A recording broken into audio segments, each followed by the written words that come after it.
Inconscient, je suivais tous les vents de la terre. Ignorant, je vénérais tous les dieux de la chair. Tant au fond de moi, ta douce voix me parlait de la prison. Ça chie dans ce diplôme pour obtenir des résultats amers, pour finir se retrouver dans l'amertume, dans le désarroi. Parce qu'on est vaincu à cause de notre position déchue. On est vaincu. À l'humanité, je reviens à toi, Seigneur. Alors dans cette position, on a beau te dire aime Dieu, tu ne le pourras pas, tu ne le feras pas. Dans cette position, on ressent très bien qu'on a la passion pour tout sauf pour Dieu. C'est tout à fait normal, on est dans la position déchue. On ne voit pas l'intérêt de la communion avec Dieu. On ne voit pas l'intérêt de... Quand on parle du royaume de Dieu, c'est quelque chose, c'est un mystère. C'est dans cette position qu'on devient des athées. C'est dans cette position qu'on peut avoir le pouvoir et le culot de dire que Dieu n'existe pas. Parce qu'on est déchu, c'est normal, la vision est totalement floue et brouillée. C'est dans cette position qu'on peut dire que Dieu n'existe pas. C'est dans cette position. C'est ça, c'est le résultat de la déchéance, c'est la conséquence de la déchéance. Oh, la créature, l'homme qui a été créé, réunit son créateur, c'est le résultat de la position déchue. La position déchue aussi se caractérise par le fait qu'on peut effectivement dire que Dieu existe, on peut même dire qu'il est notre Père, mais on n'a aucune passion pour ce qui concerne, pour ses affaires, on n'a aucune passion pour son royaume, on est passionné que pour les choses de la terre. Ça aussi, c'est une réalité de la position déchue. Dans la position déchue, c'est dans cette position qu'on peut vivre justement tout ce que nous voyons aujourd'hui. Nous voyons des gens qui se réclament enfants de Dieu, qui se réclament et tout ça, mais on vit toutes les catastrophes, on vit des choses qu'on ne peut même pas retrouver chez les animaux. C'est la réalité de la position déchue. C'est ça la position déchue. C'est dans la position déchue où on peut imaginer, on peut concevoir que Christ vienne en nous, que Dieu est avec nous, Christ est en nous, mais qu'il ne nous suffise pas. C'est-à-dire qu'en plus de Christ, on a besoin d'avoir de l'argent pour être comblé. En plus de Christ, on a besoin... Donc Christ, tout ce qu'il est là, tout le Christ là, il vient en nous, mais on n'est pas complet. Ça encore, ce sont les réalités de la position déchue dans laquelle on s'est trompé, qu'on est élevé, qu'on est sauvé, qu'on est libéré, mais pourtant, visiblement et manifestement, non, on ne l'est pas. On ne l'est pas. Donc c'est une question de position. Alors dans cette position déchue, on a un regard de loup.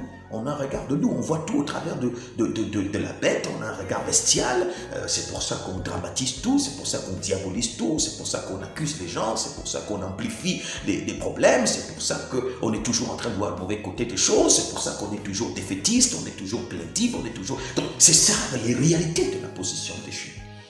Alors vous voyez, quand on est dans cet état, tout ce que nous faisons porte la marque de vanité. Vanité, c'est-à-dire ça ne profite à personne, ça n'a aucune valeur ajoutée sur notre réalisation éternelle. Aucune valeur ajoutée sur notre réalisation éternelle. Au contraire, ça nous éloigne du projet, du plan éternel de notre Dieu créateur qui nous aime pourtant. Donc c'est capital à comprendre. Maintenant, il y a une solution. La solution, c'est de quitter cette position déchue. Il faut quitter cette position déchue. C'est-à-dire que la situation dans laquelle nous sommes, souvent on passe, et puis vous voyez, dans cette position déchue également, nous accusons tout, et c'est pour ça que nous passons le temps à fuir. On est dans un foyer, on fuit, parce qu'on estime que le problème c'est le conjoint, c'est mon mari qui est le mauvais mari, c'est pour ça qu'on le fuit. C'est ma femme qui est la mauvaise, c'est pour ça qu'on fuit. Et on passe le temps à fuir, hein. On va de foyer en foyer, on fuit, on va ici, on fuit. Après, quand on fuit, on voit que l'autre, peut-être que si je suis avec celle-là, ce sera mieux. Quand on va là-bas, parce qu'on est toujours dans l'illusion, hein, parce que c'est ça le problème, hein, le comble avec quand on est dans la position déchue, c'est que le méchant, il nous présente toujours, parce qu'il faut qu'on soit toujours en train de courir.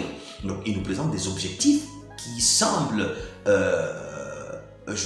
qui nous donne des signaux, qui nous donnent l'illusion d'améliorer notre situation, d'améliorer notre vie et tout ça. Et on court pour tenter d'attraper. Une fois qu'on a l'impression d'avoir attrapé, on découvre la vanité de la réalité. On découvre la vanité de la réalité. Après, il nous présente encore un autre objectif. Et il faut courir. Parce qu'il faut toujours continuer à courir, passer le temps à courir. Il faut passer le temps à courir.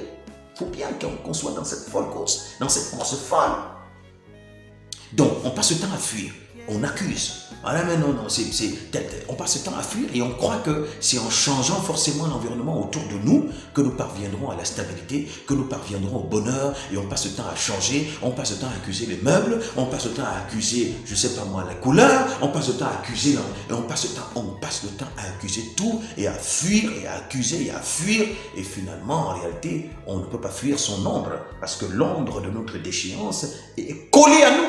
L'ombre de notre déchéance nous poursuit et nous mènera et sera avec nous partout où on ira. Donc le problème n'est pas l'environnement, le problème c'est nous. C'est pas l'environnement, c'est nous. Si nous changeons de position, le Christ est venu dans ce monde. Il est venu dans ce monde. Mais le Christ a été épanoui. Le Christ a triomphé.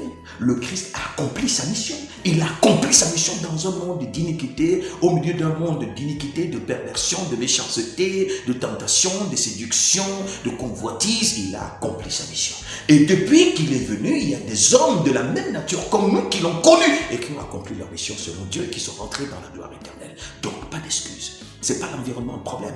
Le problème, c'est nous. Oui, le monde va de plus en plus mal. Oui, il y a beaucoup de choses qui se passent autour de nous. Mais Dieu nous pose une seule question. Où es-tu? C'est pas le monde qu'il faut condamner. Toi, pendant que tout cela arrive, c'est quoi ta position? Où es-tu? Question capitale.